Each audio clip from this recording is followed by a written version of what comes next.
toddobaadkan barnaamijka hadduu allah awood leh ogolaado waxaan uga hadli doonaa mowduuca ah doorka tacliintu ku yeelan karto habdhaqanka qofka iyo guud ahaan bulshada.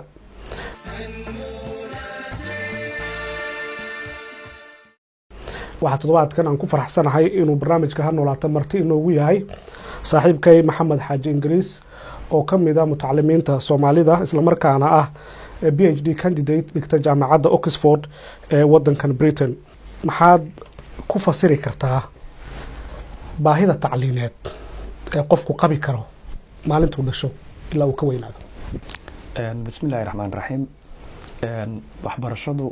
iyo maqaamka in qofku wax barto waxay wax ka bedeshaa qofka kaliya ma ahane qoyskiisa iyo bulshada uu ka soo baxay iyo ummadnimadiisa iyo ummaddiisa waxa uu ku biirin karo. waxayna kasoo bilaabataa yaraan ilaa ay tagto meel saro weyn. marka waxay yiraahdaan qolooyinka cilmiga psychology of education waa marka uu yar yahay caruurtu wiil iyo gabarba 2 sano jir u marayo in lagu booriyo oo lagu baraarujiyo laguna dhiirigeliyo inay bilaabaan akhriska iyo wax qorista isku dayaan. waad ogtahay waxaan nahay dad muslima quraankeena kariimka ah aayadii u horeysay lagu soo dejiyo nabi maxamed alayhi salaatu wasalaam waxay ahayd iqra wax aqri. marka hatta dadka wax qora qorayaasha waaweyn noqda ama dunyada wax weyn ka bedelay filosoofka noqday ee fikirka weyn curiyay ee bulshada wax weyn ka bedelay haday la weydiiyo taariikhdoodii hore iyo carruurnimadooda waxay ka soo hadlaan meel dheer oo markay yaraayeen aad u yaraayeen inay soo bilaabeen akhris iyo qoris. marka waa marxalad dheer oo uu qofku marayo. dowladaha dunida markaad fiirisid waxay samaystaan hab dhaqan tacliimeed ama system of education oo qofkaasi yaraantiisa ilaa uu ka weynaado hab uu u maro waxbarashada. habkaas waxbarashada qofka loogu talagalay inuu yaraantiisa ilaa weynigiisii uu helo tacliinta noocaas ah maxay tahay fikradda ka dambeysa? waxay tahay in loo barbaariyo oo loo diyaariyo caruurta inay dalkooda iyo dadkooda ku anfacaan tacliinta iyo waxbarashada. nasiib darro annaga waxay aan xor noqonay Soomaali haddaan nahay 60kii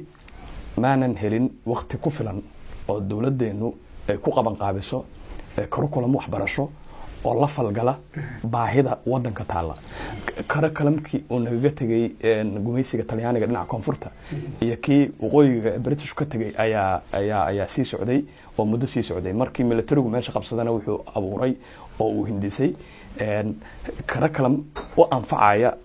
xukunka militariga dadka inay u adeegaan. la socotaa hadda fiiriso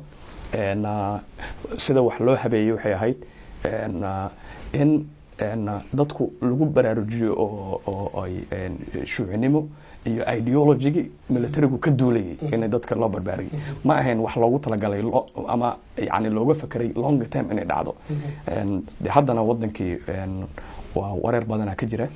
waxbarashaduna haddaad fiiriso warbixinada ay qoraan UNESCO iyo hay'adaha qaramada midoobay wadanka ka shaqeeya waxay ku cadeynaysaa inay kala qoqoban tahay midba si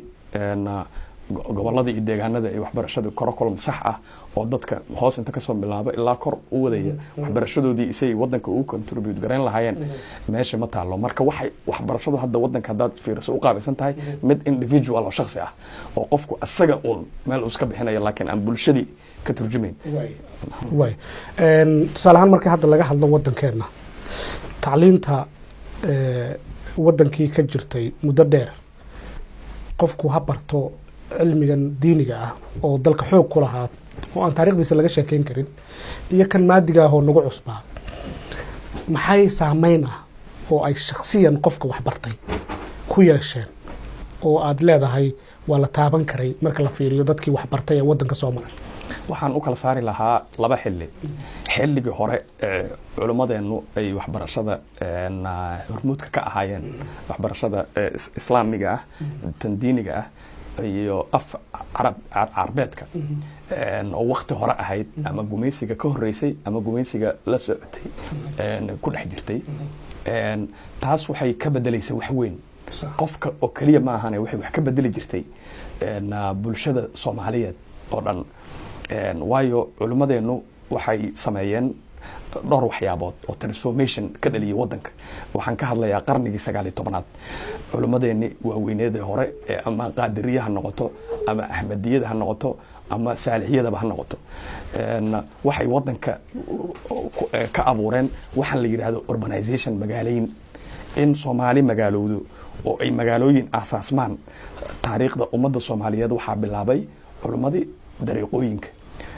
ma jirin gumaysiguna wadanka markuu yimid wuxuu u yimid Soomaali oo aan magaalooyinka xeebaha mooye oo dhowr magaalo oo cayiman Saylac iyo Berbera Muqdisho Baraabe oo kaliya Kismaayadaas hadda ma jirin marka meel iska village ay ahayd oo yar oo aan la ekeyn Muqdisho iyo Baraawe magaalooyinkan kale xeebaha waqooyi bari saasoo kale waa yaraayeen hobyadaas iyo Baargaal iyo Boosaaso iyo Laas Qoray iyo Ras Xaafuun siiwad marka magaalooyin yar ay ahaayeen waxaan magaalo la oran karin oo ay gumaysigu ku tilmaamay inay ahaayeen villages ama xaafado wax la eegay ahaayeen culimadeena marka abuurtay intay degaan meel inay xir ka aasaasan dadkuna ku soo daawfeelo oo magaalo noqoto meelihii saa ku asaasmay waxa kamid ahaa magaalada Hargeysa iyo magaalooyin kale badanba oo wadanka kamid ah Baydhabo kamid tahay Buuraha kaba kamid tahay marka taaway abuureen waxay kala waxbarashadoodii ay la yimaadeen oo ay kala yimaadeen jasiiratul Arab for example Sheikh Aways Al-Barawi oo kale 10 sano waxbarasho ugu maqnaa Iraq markuu soo noqday waxay kala abuurayeen ay ahayd inay dadka ka ciribtiraan qabyaaladii qabiilka saad ogtahay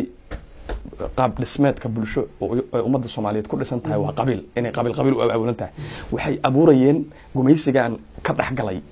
oo araxda ka jabiyay hadduu dhaxgelin lahayn waxay abuurayeen wax parallel ku ah qabiilka in dadku reer hebel isu abaabulo waxay ku garab abuureen in dadku isu abaabulo community jamacooyin ay abuureen jamacadii baar dheere jamacadii beledweyne korkeeda deganeed jamacadii Hargeysa degan hatta sayidka laftirkiisa saalixiyadii waatay ayada laftirkeeda jamacooyin abuurtay meelo laftirkooda ay deegaameeyeen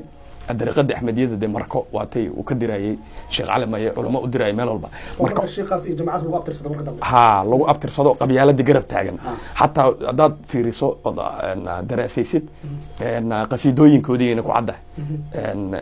jidjana kuma geynayo qabiil iyo qabyaalada ku abtirsatay tana ku geynayso marka wax weyn ay ka bedeleen culimadaas run ahaan iyo waxbarashadoodiiba wax weyn ay Soomaali ku tareen waxa yimid waxbarashadii dambe oo la saanqaaday gumaysiga oo waxaan ay yiraahdaan modern education dad badan oo gumaysigu ama kaniisado ku tababaray sida kaniisadii Jowhar ku tiilo ka saaray iyo dad badan oo markii dambe ka sii baxay iskuuladii gumaysigu laga dhaxlay waxbarashadaas wadanka uma keenin transformation xoog leh oo la mid taas culimada ay u keentay ma dhicin oo la tilmaami karo la dhihi karo inta hatta waa yaraayeen oo ilaa hadda yar yihiin dadka yani caalimka scholarska cilmi jiray cilmi ku kordhiya Soomaali yani kama soo bixin marka midaan damba dhibku ka taagan yahay oo wax weyn qofkiina ka bedelin bulshada ku kordhinay marka intaan bulshada la gaarin bal qofkii shakhsiyan maxay ka bedeshay dhaqankiisii qabaliyada iyo reer ku tiirsanaanta iyo fakarkii uu ka qabay qabaa'ilka markuu wax bartay oo tacliin yeeshay ma halkii uu taagnaa mise waxba iska bedelay wax weyn oo ay ka bedeshay ma leh in kastoo shakhsiba yahay qof ay tahay laakiin haddaad generalize garayso wax weyn ay ka bedeshay ma leh waxaana keenaya dadka wax bartay Soomaalida mutacallimka ah waxbarashada dhowr qayb u kala qaybsamayso waxbarashada wax bartay cilmi kordhiyay qoraal la sameeyay cilmi ku tabarucay haddaad fiirisid Soomaalida ah intooda badan ama 90% wax ka badan markoodii hore waxay ka yimaadeen nolol miyi oo noloshay ka soo baxeen ayaa waxay ahayd nolol miyi ah oo qabiil dhex degan yahay qabiil ku duulay ceelal ku arkayeen kuwa badan oo kamid ah si cad ayayba u sheegtaan oo yiraahdaan markeedna hore waxaan ahaan jirnay geel jirayaal waa dad waaweyn oo magac leh oo Soomaalina maanta wada taqaano mutacallimiinta waaweyn kamid ah geel jire ayaan ahayn, geelaan soo raacaynay. marka qaar ka mid a ayagoo waaweyn oo 16 jir ah ayay miyi ka yimaadeen oo geela ka yimaadeen. markaa kadib ay jaamacada galeen, mutacalin noqdeen, professor noqdeen. waxaa ka mid a professor Saciid Samatar oo caan ku ah inuu uga dhintay 2 sano ka hor, laakiin mar walba uu sheegi jiray inuu 16 jir uga yimi miyiga dhulkan soonahan ku aadan goldogob soonaha ku aadan. waana dhul uu jeclaa, wax badan uu ka qori jiray. marka mar walba marka waxaa qofkii sheeb garaynaya noloshaas uu ka soo baxay. marka haddaan la bilaabaynaa oo hadday dhalanaysaa in dad magaalo ku dhashay oo magaalo ku barbaaray ay saan qaadaan oo ay kacaan oo ay kor u soo kacaan oo ay aqoontii wax ku biiriyaan. marka iyaduna dee waqti kale iyo assessment kale oo dambaysay noqon doontaa in la fiiriyo. dadka qaar waxaa laga yaabaa inay isweydiiyaan tacliintii dambe, markii dambe ay wadaadadan dambe yimaadeen oo qaarkood Sacuudi ka yimid ama Masar ka yimid, baraarugan dambe yimid ee lala dagaalamay waxyaabihii xerta iyo jameecooyinkii, waxaa dhashay in dadkii khilaaf dhex galo oo bulshadii kala daadato. tan kale dadkii kale ee dalka wax ku bartay ee dibadda loo diray, ama cilmi maadi ha soo barto ama cilmi diini ha soo barto, markii uu dibadda tagay cilmiba lama imaan bay dadka qaar qabaan ee asaga brainwash lagu soo sameeyay oo bulshadu wuxuu la soo noqday isagoon mujtamaciiba ka mid ahayn oo u arka dadkii dad liita. qaarnaba dadkii u arka inaysan diin fiican haysan, kii diinta soo bartay gaar ahaan Sacuudiga oo kale uu saameyn weyn ugu yeeshay. arrintaasi ma waxa sabab u ahayd dadka tacliinta dibadda loo dirayay ayaan markii hore tacliin fiican haysan oo bayskoodu uusan adkayn, mise waxa sabab u ahayd arrimo kale oo see qofkani loo soo bedelay bay kula tahay haddii arrimahaas ay jiraan? intuba waxay noqon karaan wax xaqiiqa ah, laakiin haddaan fiirino oon qiimeyno, dib u darsino qofkii culimmadan dambe ee gadaal ka soo baxay waxay bilowdeen 1950ska aakhirkeeda, kontomeeyadii. salafiyiinta, qolooyinkan dambe wahabiyiinta la yiraahdo, suufiyada ka duwan, waxay baxayeen ayagoo xero yaal ah oo aan tacliin toosa marin. waxay tagayeen Sacuudi Carabiya in badan oo ka mid ah, qaar Masar iyo taga waa jiraan iyo Syria meelo ka mid ah, laakiin Sacuudiga ay u badnaayeen. waxay galayeen oo laga qaaday imtixaan, waxay galayeen jaamacad 4 sano jaamacadaha Sacuudiga 4 sano la imaanayeen ayagoo marka oran karto ama waxaad oran kartaa wixii ku weynaaday oo maskaxdoodii ay xamili weysay inay wax badan sii bataan. ilaa iyo maanta dadka Soomaalida Soomaalidu taqaano ee culimada u ah ee la hadasho u muxaadaraysa ma jiro, ama waa 1 iyo 2 ama maba jiraba qof aad oran kartid 10 sano oo toos ah oo waxbarasho ah oo baxthi ah ayuu sameeyey. ma jiro. 4 sano ama 2 sano kan ugu badan ayaa 4 sano ah. marka mid inta darsay ilaa PhD level ku gaaray waxbarasho kuma jiro. hebel ma oran kartid ma jiro. marka dhibka jirana wuxuu yahay qofka culimada ah waa scholar, waa inuu jiraa wax cilmiga jiray uu ku kordhiyey oo buug ah oo cilmi ah uu qoray. culimada maanta ama buugga la qorana ma aha buug iska qor ah, buugan qoray ama Soomaali ku qoray ama Arabiyan ku qoray ma aha, waa buug academic oo cilmi ah oo jaamacad loo qaadan karo. maanta ummadda Soomaaliyeed waa nasiib darre ay tahay, anagoon doonayna inaan qalbi jabino. ma jiro qof la oran karo buug cilmi ah uu qoray oo culimada diintu ka mid yahay oo buuggiisa jaamacadaha adduunyada looga dhigaa ma jiro. marka taa waa taa. 2 qodob oo kale aan xusi lahaa. dhibaatadan ku saabsan dadka lagu soo sameeyay maskax bedelka ee wadan ku soo noqday waxay jiri jirtay xataa markii Soomaaliya xor noqotay. waayo waxaan arkay madaxweyne Aadan Cabdulle Cusmaan oo uu wareysanayo nin Mareykan oo cadaan ah oo wareysi ka qaaday 65 waana iyala guriga boogii oo ninka qoray. marka madaxweynaha ayaa la hadlayaa oo weydiinaya waxbarashada arrin ku saabsan. madaxweynuhuna wuxuu ku jawaabay dhibka u badan wuxuu naga haystaa dadka ka yimid Masar wax ku soo bartay jaamacadaha Masar ka dad ka soo baxay. waayo waagaas wadanka Masar waxa xukumayay Jamaal Cabdi Naasir. fikrad la yiraahdo Naazirism ayaa socotay oo jamaal aliftay oo wuxuu ahayd wax communismkana qaar kala yimi arabismka socdana qaar kala yimi wuxuu isagu isku ka keensaday oo fikradeeyay ay ahayd oo uu rabay wadamada muslimka carabta iyo afrika wixii kamid ah xataa inay ka qaataan marka dad u naasiriisabkaas soo tababar ayaa wadanka imanayay oo waxay challenge gareynayeen rule authority meesha joogay marka madaxweynuhu iyana waa ku dhibanaayeen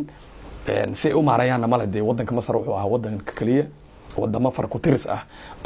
wadanka koobaadba ahaa oo noo ogolaa waxbarasho maasif ah oo lacag la'aan ah inuu dad badan jaamacada noo geliyo noo tababaro ayuu ahaa marka wadan cilaaqaad ama dhinac walba naga caawiyo dhinaca militariga dhinacyo badanba waxna tara wadan xiriirkeena lagu xumeyn kara ma ahayn dadkan soo tababaraya wadanka soo gelinayo laakiin dhibaato mar walba taagneed ay ahayd waxaadna ogaataa taariikhiyan wadankeenu mar walba wuxuu ahaa oo dhibka jiray wadan fikradaha laga soo qaato jaamacatul jasiiratul arab iyo wadamada reer galbeedka wixii ka dambeeyay 60kan ka hadlaya ay ku tartamaan communism ha noqoto dimuqraadiyad ha noqoto islaamkan sida kala duwan loo macneeyay ha noqoto ama loo tafsiiray salafiya ha noqoto new salafism ka noqoto takfiiriga waxaas socda maalin walba ay ku dirayaan fikrad xagga ka imaanayso laakiin ma jirin wax philosophic ah oo Soomaali ah oo fikradeeya fikrad ummadda Soomaali dhaqankeedana waafaqsan islaamkeedana waafaqsan qabiilkeedana waa waafaqsan oo soconays waxa ugu dhawaa un Sheekh Aways rag la mid ahaa oo iyo Sheekh Cabdiraxmaan Suufi xataa Sheekh Suufiyada Xamar waa tuu fikradeeyay wax isku dadayeen inay wixii dhaqankeena waafajiyaan mid kale oo kugu dar la waxay tahay dhibki jira waa tay Soomaalidu dhahdo ka bashada cilmiga gaaban waa lagu kadeedmaa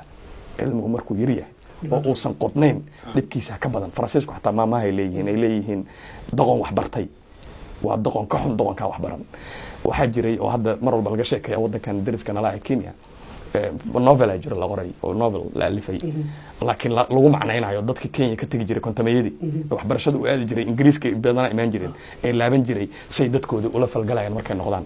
marka waxay dhahan waxa jirtay gabar laga soo waday tuulo bartamaha Kenya ku taala Ingiriiska la keenay kontonkii 2 sano college dhigata jaamacad ma college gash college markay dhameysay wadankeeda ku noqotay neersanimo loo tababaray oo xagga tagtay ay ka shaqo bilowday tuuladii 2 sano ka hor laga soo waday ayadoo u sheegaysa dadka tuuladii inaysan garanayn af Soomaaliga u kala soo lumay 2 sano ee maqneed marka waxay meesha codsatay in loo keeno turjumaan u kala turjuma ayadii tuuladeedii in loo kala turjumo af Ingiriis loo kala turjumo ayaa la macneynay marka wuxuu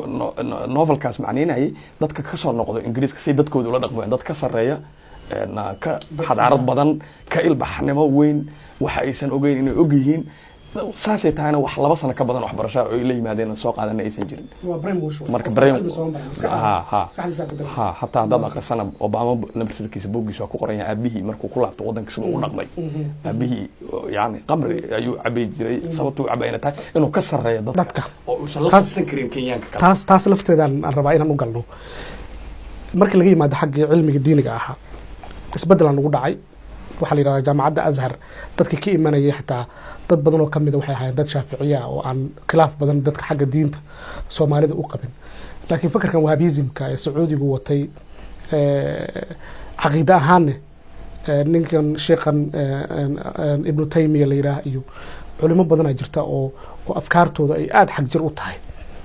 marka maskaxdooda markii lagu soo shubay dadkaas dalkii yimaadeen waxay bilaabeen inay hadalka ugu horeeyaba noqdo inay dhahaan hooyo iyo aabba xaraan isku qabtaan oo dadkii diintoodiiba ay dhibaato u geystaan taa waa garanay xaggii maadiga ah dadkii jaamacadaha loo diray ee Soomaalida ahaa ee jaamacadaha aaday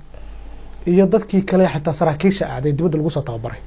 waxay la soo noqdeen khamri iyo iyagoo dadkii ka faana oo bataqay intuu xabad sigaar shito kafeega gees ku caba aan dadka la hadlin arrintaas ka waran lafteeda waxaan ka eegi lahaa laba si dhinaca dhaqan iyo dhinaca structure-ka bulshada ku dhisan tahay dan dhinaca dhaqan ku hormaro waxa kale inta dheeri ah dadka Ruushka aaday la soo noqdeen iyo wadamada Soviyetka inay ilaahnimada beeniyeen oo jiritaanka alle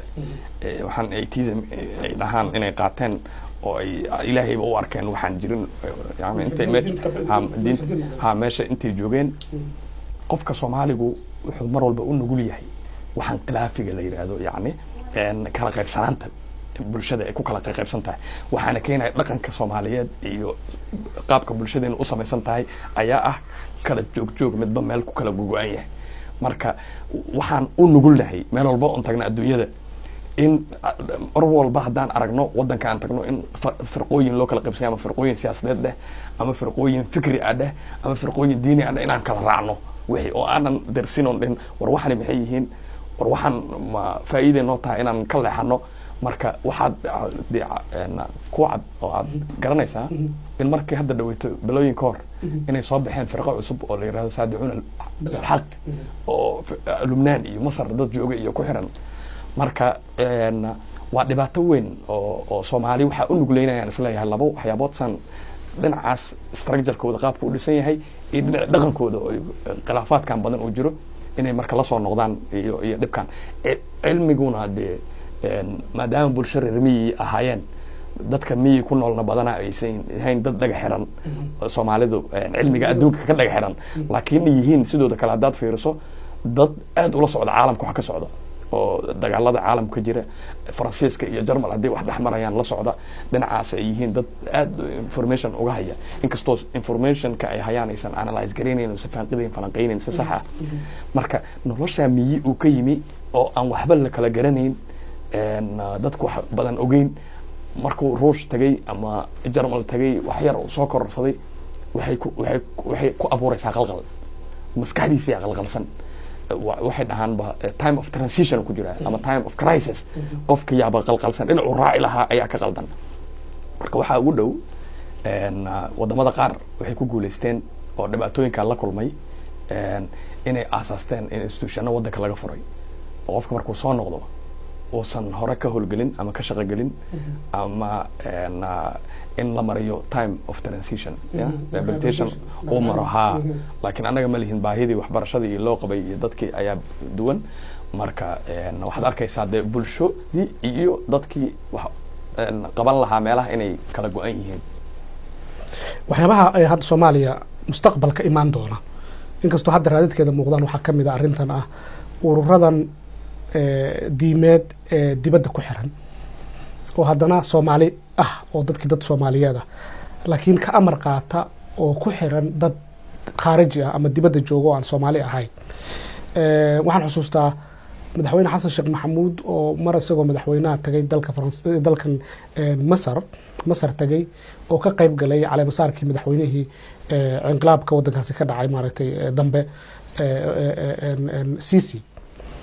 xamar raga hadlay oo ku xiran ikhwaanka nimanka la yiraahdo aslaax oo ku tilmaamay inay tahay arrin qalad ah inuu madaxweynuhu ka qayb galo nin xaraan ku yimid markii wax isweydiin kartaa qarannimada Soomaaliya iyo qarankan iyo dalkan dadkan waxa kala weyn fakarka ikhwaanka dadkan hay'adan ka tirsan ikhwaan muslimiin la yiraahdo waxay qabto ayaa kala weyn qarannimada iyo dawladnimada Soomaalida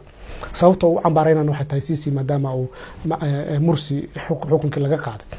ma isleedahay mustaqbalka xisbiyada hadda xataa haddii xisbiya loo gudbo xisbiyadaas inay noqon doonaan kuwa diimeed oo aan Soomaali ahayn oo dibadda laga xukumo waa isleeyahay only diin kaliya ma ahane waxay noqon doonaan xisbiyo ku xiran wadamada dariska wadamada dibadda wadamada qaliijka wadamada carabta meelo badan waayo mar walba siyaasadda Soomaaliya waxaa dadka ajnabiga loo isticmaalaa in wax lagu gaaro annaga mar walba Soomaaliya hadana waxaan ku doodnaa ajnabiga aan ugu haya faragelin ajnabiga arrimaheena ku jira laakiin waa inaan fahanaa in ajnabiga annaga aan gacmaha u soo gelino wadankeena annaga يعني aan intaan soo qor qabanay aan soo gelinay siyaasadda oo indho u noqonay oo tusnay meesha uu ka gelayo ilaa ayagu ma ogeyn dad badan oo maanta gacmaha kula jira wadankan jiro hore u joogin waa dad la soo geliyay oo ku jira marka waa sax afkaartan ama diini ha noqoto ama siyaasad ha noqoto ama ideologically ha noqoto ama wax kale ha noqotee afkaarti ayaa qofka Soomaaliga waxay kala weyn tahay common interest ka wadanka iyo bulshada ka wada dhaxeeyay mar walbana de wax jiray ahayd oo taariikhiyan xataa qofka Soomaaliga mar walba wuxuu u fakaraa si international ah ma u fakaraa si oo local ah waxyaabo badan aan caawinayo ma oran karno hadda taa kaliya ku caawinaysa waxa laga yaabaa xataa inay caawinayso annaga waxaan ahayn ummad islaam ah islaamnimadeena mar walba waxay ku xiriirsaneed Usmaaniyiintii waxay ku xiriirsaneed khilaafadii waxaan conceptiga nation state oo Soomaali kaligeed hal qaran ha noqoto waxaan ugu bilowday after gumaysigii iyo 43 waxaan bilowday ya 35 Talyaaniga waxa weeye marka taa laftirkeeda weli waxay nagu leedahay effect oo inaan u fakarno si international mar walba si dhibaatadan qaliijka marka laga fakarayo qofka Soomaaliga uma fakaro in Soomaali maxaa dan u ah waxa laga fakarayaa si wider oo broad ayaa wixii loo aqrinayaa marka waa dhibaato weyn oo wadanka qabsan doonta waxa kamid ah taa oo ayadana dhibaato kale noqon doonta afafkan kala duwan ee dadka qurbaha ka noqon doona ee wadanka la tagi doonaan si sahlan dawladaha galbeedku access ugu yeelan doonaan waxay wadankan ka rabaan waya maxamed soo gabagabeynayna si loo soo saaro qofka aan rabno qof Soomaali ah oo diintiisa iyo dalkiisa ilaashan kara oo afkaaraha markay yimaadaan fikrada awood u leh fikrada iska soo horjeeda intuu isku daro kala baxo wixii anfacaya laakiin wixii qalqal gelinaya iska reebi kara sidee lagu soo saari karaa waxaa lagu soo saari karaa dhowr siyaabood waxaa u weyn in la abuuro institution elite ah wadanka laga abuuro saad ogtahay wadankan Ingiriiska aan joogno institutiono gooni ah oo higher education waxbarashada jiro oo soo saaro dadka wadankan xukumo dadka wadankan maamulo kama soo baxaan iskuulada caadiga ah iskama soo baxaan institutiono u gooni ah oo ay galaan oo laga soo saaraa jiro see lagu xulaa marka hore ay ku galaan markay yar yihiin ayaaba grade lagu xulaaba oo marka la arko inay genius yihiin oo ay grade-koodu ka sareeyo grade-ka ilmaha caadiga ah taxamadoodu ka sareeyaan ilmaha kale ayaa loo diraa institutionadaas galaan ilaa heerkay kasii gaaraan hadday meel dhex ku haraan waa gooni hadday sii socdaan waa gooni marka waa in wadanka laga abuuraa institution elite ah oo lagu tababaro ilmaha waxbarashada ama ardayda waxbarashada ama primary ka soo baxo ama intermediate ama secondary school level sare ka sareeya ardayda kale ama uga sareeyo u dhashay iyo dadaal u dadaalay ama maskaxdiisa sidiisa in loo sameeyo curriculum-koodana la habeeyo oo dad mutacalimiin ay isugu tagaan oo critical mind adag la baro inuu fikrad kasta intuu qabto uu cajiibin karo oo wax dhin u ah dadnimo ugu jirto wadankiisa ku soo saari karo dhibaatada weyn hadda Soomaali taagan waxay tahay ama dibadda joogo ama gudaha joogo ma aqbali karo fikrad antiisa ahayn waana ku dilayaa qofka waa kaw waa dil marka mid hore u cabsan yahay marka dibkeen waxa fikradda uu haysto ayaa caqiido ka noqotay ayuu cabsan yahay taas keenaysa inuu mid kala aqbalin waa dil inuu ku dilo oo madax kaga gooyo ama ku culaadiyo oo ku culaadiyo ku kala dhintaan hadda Soomaali dhexdeed waxa aad sheegtid iyo fikradda mowqifka ka istaagtid ayaa ama lagu jeclaanaya ama lagu nacaya marka arday yar waxa jirto hadda wadamadan jaamacadahooda dhigto oo nu ahay la taliye ama dibadda anu jaamacadooda ka jooga la weydiisto inaan waxay diyaarinayaan saxoob fiiriyo kuwa ii caawda marka oo wadamadan ay ku dhasheen ama ku koreen waa ku dhasheenba kuwa aan intooda badan marka waxay marmar qoraan wax Soomaali ku wajahan marka waxa uga yimaado colaad iyo dhibaato way weydiinayeen marka xalay weydiinayeen ay lahaayeen dhibaatadan ka waran marka waxaan ku yiri ma ku qancin kartid fikradaada Soomaali oo ay kuma qancin kartaan laakiin waxa fiican hal mid inaad sameeysan sida aniga aan sameeyo kale Soomaalidu waxay u qaybsan tahay qof dulman iyo mid wax dulminayo oo la dulmay saa u kala saartidna waa adag tahay marka mar walba waa inaad istaagtaa mowqif u helinaya kan la dulminayo oo dulumka kala dagaasha ama lagugu culaadiyo ama lagugu dayriyo ama lagugu dilo waa mowqif cad oo ilaahayna ajir dhinaysa ugu helaysa way marka waa in marka taa la sameeyaa koobaad oo institution noocaas la diyaariyaa hadda macquul nooma aha xilliga la joogo inaan helno curriculum loo wada dhanyahay wadanka oo dhan lagu wada hagaajiyo waa wadankii waa lagu kala qaybsan yahay sida yani loo midayn doonana waa si aad u adkaan doonto ilaa la helo dawladdu inay wadanka u suurta gashay inay gacanta ku qabato ama xeelad ama say noqotaba wax ku maaraysa ama dibeshiisiin marka waa in hadda laga sii bilaabaa macad institution weyn ah oo la helo kow waa sidoo kale waa in la sameeyaa oo maadaama hoggaanku yahay kan wadanka wax ka bedelo macadka tababarka civil servant oo kale lagu tababaro oo dawladda dadka u shaqeeyo loo wacyigeliyo not only waxay baranayaan inay shaqadoodii kaliya tahay laakiin wacyigooda guud dad dhisoo qubara ah oo sharafsiisa in la helo oo ilaa wad ogtahay hadda wadankan dad fiirsan Ingiriiska dadka civil servant u shaqeeya senior hana waa si kale waxay galaan dhowrka biloodba tareenino joogto ah socda oo wacyigooda lagu dhisaa joogto ah oo maalinba wax cusub ay laga wacyigelinayo oo la ballaarinayo horizonkooda annaga xagga ma jirto waana waxaan wali lagu baraarugsanayn laakiin si wadanka burburka looga saaro waa wax laga maarmaan ah oo loo baahan yahay way aad iyo aad baad mahadsan tahay maxamed xaaji ingiriis ayuu ahaa oo barnaamijkan qaybtan marti inoogu ahaa qaybo kale ayaan isku arki doonaa hadduu allah awoodi la ogolaado waad ku mahadsantihiin daawashada barnaamijkan sidaa iyo nabadgelyo maxamed waa mahadsan tahay ka qaybgal oo ra'yigaaga ku biiri ha noolaato si aad u hesho muuqaallo cusub fadlan subscriber noqo si aan u ogaano tusmooyinka aad ka heshay like saar ama share leh oo si fudud ula wadaag saaxiibadaada baraha xiriirka bulshada